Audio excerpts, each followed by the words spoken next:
الحمدللہ رب العالمین والعاقبۃ للمتقین والصلاۃ والسلام علی سید الانبیاء والمرسلین وعلی آلہ واصحابہ اجمعین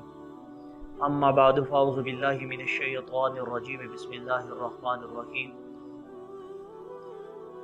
قل جاء الحق وزهق الباطل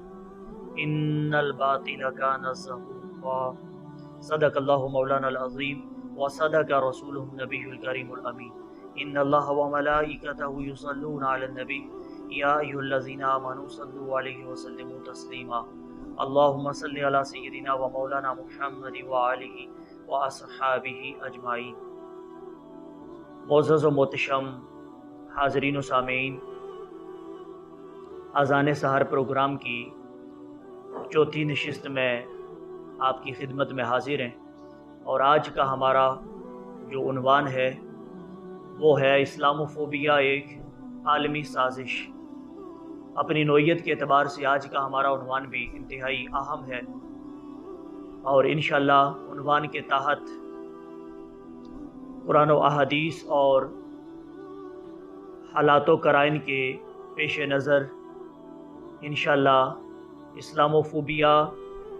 کا تدارک اور اس کے اعتبار سے امت مسلمہ کو اپنا کیا کردار ادا کرنا ہے، انشاءاللہ ایک جامع پیغام آج کی نشست میں آپ کو دیا جائے گا۔ اللہ تعالی ہم سب کو سچا مسلمان بنائے اور سچا پاکستانی بنائے، آمین بجاہ سید المرسلین صلی اللہ تعالی علیہ وسلم۔ سب سے پہلے اسلاموفوبیا کا عام فہم انداز سے اور عام فہم الفاظ میں مفہوم کو سمجھ لیا جائے تو انشاءاللہ آگے بات کو بڑھانے میں آسانی ہوگی۔ اسلاموفوبیا کا مطلب یہ ہے کہ اسلام کو نفرت بھری نگاہوں سے دیکھا جائے اور اسلام سے نفرت کی جائے عملی طور پر اور فکری طور پر، اور اسلام کی بڑھتی ہوئی جو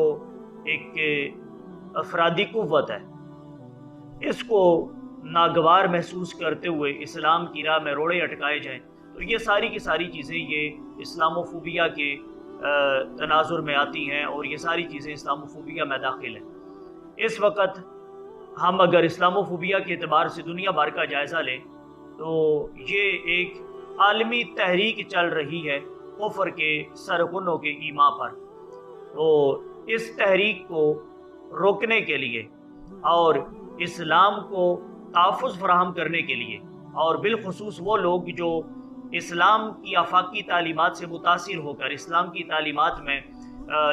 تعلیمات سے متاثر ہو کر وہ اسلام میں داخل ہوتے ہیں، تو ان لوگوں کو تحفظ دینے کے اعتبار سے یقیناً ملت کے قوم کے ہر فرزند کو اپنا کردار آج ادا کرنے کی ضرورت ہے، اور اسلاموفوبیا کی تحریک اور بڑھتی ہوئی یلغار اور لہر کو روکنے کے لیے ہمیں اپنا کردار ادا کرنے کی ضرورت ہے۔ اور الحمدللہ آج کا ہمارا یہ جو ٹاپک ہے یہ اسی کردار کو ادا کرنے کے لیے ہم نے اپنے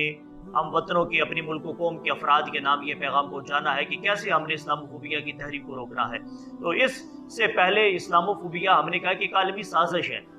اس تناظر میں کچھ حقائق ہم آپ کے سامنے رکھتے ہیں تاکہ اس مسئلہ کو بھی سمجھا جائے کہ واقعتاً اسلاموفوبیا ایک اس وقت عالمی سازش کے تحت جتنے بھی پروپیگنڈے اسلام کے خلاف، مسلمانوں کے خلاف ہو رہے ہیں، یہ ایک عالمی سازش کا ہی نتیجہ ہے سب کچھ۔ اس وقت ہم اگر دنیا بھر کا جائزہ لیں تو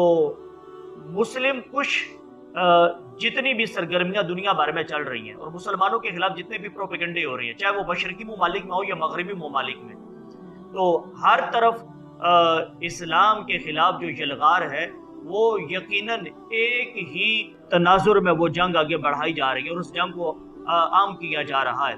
وہ فقط اور فقط اسلام سے نفرت ہے اور اسلام دشمنی ہے، اور اسلام کی بڑھتی ہوئی جو ایک مقبولیت ہے اس کو معاذ اللہ گھٹانے کی اور کم کرنے کی ایک عالمی سازش ہے، اور یہی اسلاموفوبیا ہے۔ اگر ہم مغربی ممالک کو دیکھیں، یورپین کنٹریز کو، تو ہم یہ سمجھتے ہیں کہ اسلاموفوبیا کی ابتدا میں مغربی ممالک کا بہت بڑا کردار ہے، اور آج اگر مشرقی ممالک بھی یا جہاں جہاں پر بھی اسلاموفوبیا ایک تحریک کی شکل اگر اختیار کرتا جا رہا ہے تو اس کے پیچھے مغرب ہے، اس کے پیچھے یورپین کنٹریز ہے، اس کے پیچھے یورپی یونین ہے، اور اس کے پیچھے وہ نام نہاد ریاستیں ہیں جو بظاہر تو وہ سیکولرزم کا نعرہ لگاتی ہیں، بظاہر وہ مذہب کی آزادی کا وہ نعرہ لگاتے ہیں، مگر در حقیقت وہ مذہب کی آزادی کا نعرہ نہیں، وہ کفر کی آزادی کے در حقیقت وہ علمبردار ہیں۔ اور اسی وجہ سے وہ اسلام کے خلاف معاذ اللہ یہ سارے پروپیگنڈے ہو رہے ہیں۔ میں چند حقائق سے پردہ اٹھاتے ہوئے کچھ چیزیں اپنے ناظرین کے سامنے رکھتا ہوں کہ برما میں مسلمانوں کا قتل عام ہوا، اسی طرز پہ فلسطین میں مسلمانوں کا قتل عام ہو رہا ہے، اسی طرز پہ انڈیا میں جو مسلمانوں کے خلاف باضابطہ طور پر تحریکیں چل رہی ہیں، اور اسی طرز پہ یورپین کنٹریز میں کبھی قرآن پاک کو معاذ اللہ جلانے کی واردات ہے، کبھی پیغمبر اسلام یعنی ہمارے کریم آقا مولا صلی اللہ تعالی علیہ وسلم جو ہمیں بلکہ ہر مومن کو جان سے زیادہ عزیز ہیں، ہمارے آقا صلی اللہ تعالی علیہ وسلم کی معاذ اللہ سرکاری سطح پر توہین کی جاتی ہے، اور کبھی گستاخانہ خاکے معاذ اللہ بنائے جاتے ہیں، کبھی اسلامی شاعر پر حملہ کیا جاتا ہے، اسلامی احکامات پہ پابندیاں لگائی جاتی ہیں فقط اس وجہ سے، اسلام سے نفرت کی وجہ سے اور اسلام کو ناگوار محسوس کرتے ہوئے۔ تو یہ ساری کی ساری وارداتیں یہ اسلام و فوبیا کے تناظر میں شامل ہیں، اور یہ ساری کی ساری چیزیں یہ یقیناً مغربی ممالک میں یہ پروان چڑھی، اور آج یہ پھیلتے پھیلتے یہ تقریباً پوری دنیا میں یہ سلسلہ جاری و ساری ہو چکا کہ معاذ اللہ اسلام کے خلاف بغاوتیں اور کلمہ پڑھنے کے جرم میں بچوں کو، خواتین کو قتل کیا جا رہا ہے، شہید کیا جا رہا ہے، اور وہ نام نہاد تنظیمیں، وہ این جی اوز جو انسانیت کے تحفظ کا ایجنڈا لے کے وہ میدان میں اتری تھی، مگر جہاں انسانیت کے ساتھ مسلمانیت کا لفظ لگ جاتا ہے تو وہاں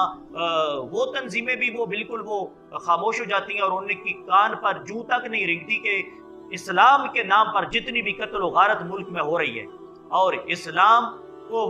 معاذ اللہ روکنے کے لیے، اسلام کا راستہ روکنے کے لیے، اور پوری دنیا میں یہ جو کچھ ہو رہا ہے، تو یقیناً یہ ساری کی ساری چیزیں یہ اسلام و فوبیا کی ہی مثالیں ہیں جو ہمارے قارئین اور ہمارے ناظرین کو اپنے پیش نظر رکھنی چاہیے۔ اب دوسری بات یہ کہ یہ ساری کی ساری جتنی وارداتیں اسلام کے خلاف ہیں، مسلمانوں کے خلاف ہیں، اور اسلام کی آفاقی تعلیمات سے متاثر ہو کر جو لوگ دار اسلام میں داخل ہو رہے ہیں، ان کو اسلام سے بیزار کرنے کے اعتبار سے، انہیں تنگ کرنے کے اعتبار سے، اور انہیں معاذ اللہ کفر میں واپس لانے کے اعتبار سے یہ جتنے ہیلے بہانے اور جتنی یہ چالیں چلی جا رہی ہیں، تو بحیثیت مسلمان ہمیں بھی ان ساری سازشوں کو ناکام بنانے میں اپنا کردار ادا کرنا ہے۔ میں یہاں ایک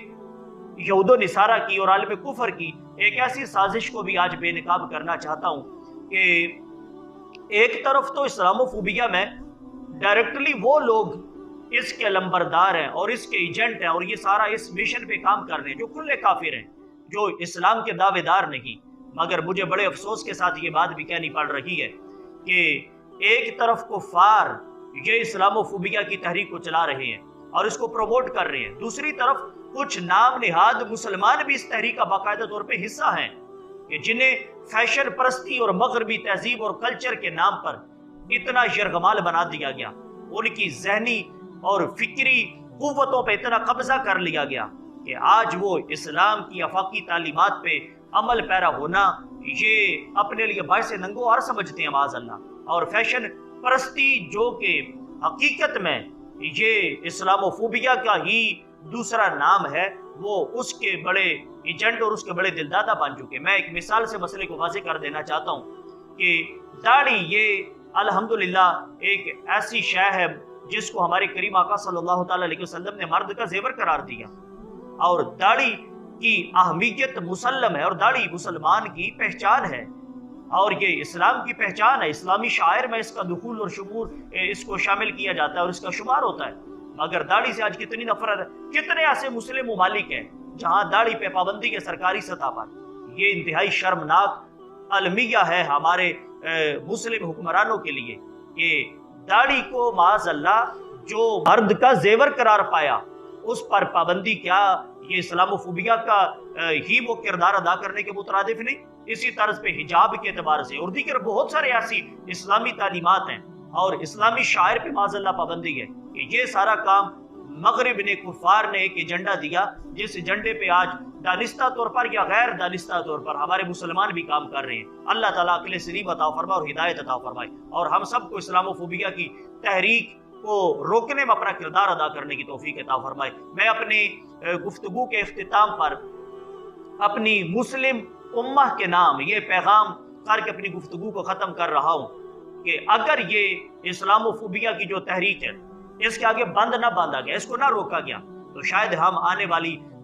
نسلوں تک صحیح معنوں میں سچا جو اسلام ہے وہ پہنچانے میں کامیابی حاصل نہ کر سکے۔ انشاءاللہ یہ اسلام وہ دین ہے جس کا پرچم صبح قیامت تک لہرانا ہے۔ ہمارا قرآن ایسوں کے بارے میں فرماتا ہے موتوا بغیظکم، مر جاؤ تم اپنے غصے میں، اپنے غضب میں، اور تمہارا انشاءاللہ یہ غصہ ہونا اور تمہارا غضبناک ہونا یہ اسلام کی راہوں میں نہ رکاوٹ پہلے بنانا آج انشاءاللہ بنے گا، بلکہ اسلام انشاءاللہ یہ صبح قیامت تک باقی رہے گا اپنی پوری آب و تاب کے ساتھ، اپنی پوری چمک دمک کے ساتھ، اور انشاءاللہ ہر آنے والے وقت میں اسلام کو پہلے سے بڑھ کے عزتیں اور آبرو انشاءاللہ اللہ تعالیٰ عطا فرمائے گا، اس لیے کہ یہ دین رب کا پسندیدہ دین ہے۔ اللہ تعالیٰ ہم سب کو اسلام کی ترقی اور اسلام کے عروج میں اور اسلام کی ترویج و اشاعت میں اور اسلام کی آفاقی تعلیمات، وہ تعلیمات